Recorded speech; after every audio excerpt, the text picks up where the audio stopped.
A very good morning this morning, and glad to have each and every one of you with us. Margaret Street Church of Christ, this beautiful Sunday morning. I'm glad to see your smiling faces. We are starting a new quarter, a new teaching quarter. Today being the first Sunday of September. And so we're starting our adult Bible class. We have two adult Bible classes.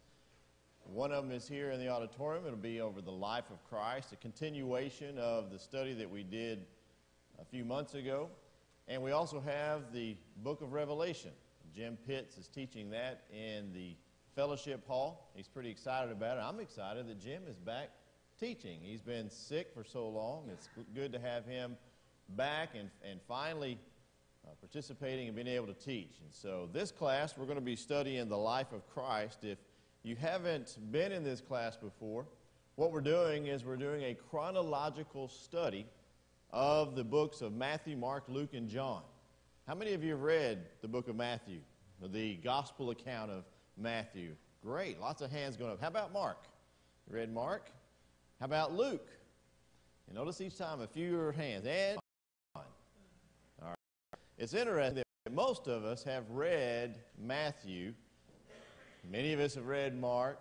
Many of us list all these events, and then it'll show you, and that's where we're going to be. And we're going to start in Matthew chapter 8. So if you want to open your Bibles to Matthew chapter 8, that's where we will begin. And we're also going to look at the parallel in Luke chapter 7. Again, using our harmony of the gospel accounts, you can see here we're at Matthew chapter 8, and then there's a parallel account, Luke's version of the same story, in Luke chapter 7. We're going to look at both of those. Now, to help us understand where we are, we're talking about chronology or chronological line. I want to show you a couple of charts that I found just to help us, and we'll refer to these from time to time so we can keep up with where we are in the life of Christ. This is about the life of Christ, and specifically the years of his ministry, about three and a half years of ministry. That's what the majority of these gospel accounts are about.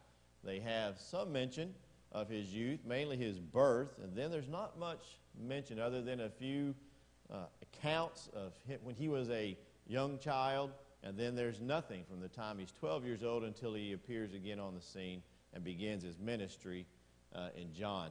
So here you can see, I know you can't read that, that's just showing you a line, is all I want you to see, is that there's a line starting here when he